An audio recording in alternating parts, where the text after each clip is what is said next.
just thought it'd be really nice for me to start reading to you a story every day, if I can, which you can have as your bedtime story, or you can just listen to whenever. Today we're going to be reading A Piglet Named Mercy, which Walker Books have kindly given me permission to read.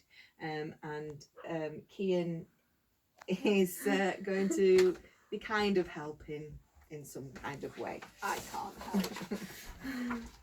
Okay, are we ready?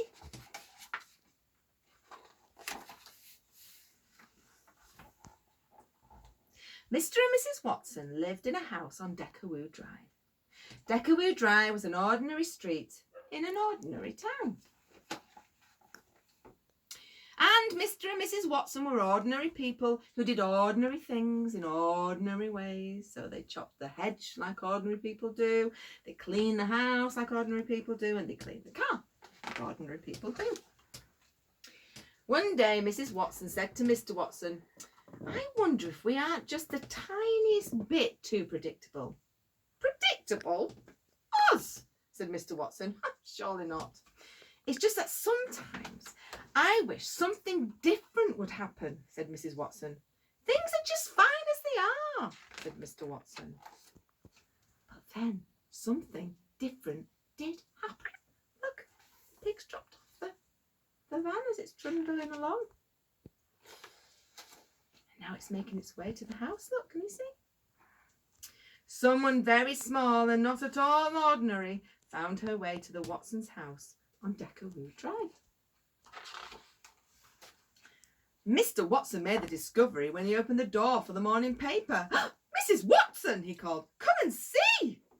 "Oh, the little dear," said Mrs. Watson. "Oink," said the piglet. Can you do an oink, Ian?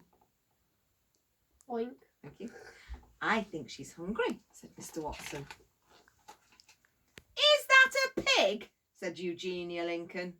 Eugenia Lincoln lived next door, and she did not approve of surprises or pigs. "It is," said Mrs. Watson. "Can you believe our luck?" "Don't be ridiculous," said Eugenia Lincoln. "A pig is not lucky at all." "Do you think perhaps a piglet would like a bottle of warm milk?" said Baby Lincoln. Baby was Eugenia's younger sister, and she was fond of surprises and piglets. Mr. Watson scratched his head. "A bottle of milk? I don't know. This is all so unpredictable." "Leave it to me," said Baby Lincoln. "Oink," said the piglet again. That's better. Mrs. Watson picked up the piglet and took her inside. She wrapped her in a blanket. "Have you ever seen anything so darling?" she said. "Never," said Mr. Watson.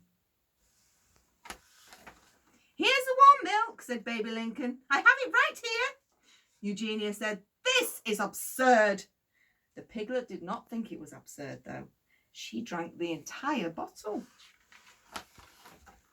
And then she burped and oinked and went looking for more.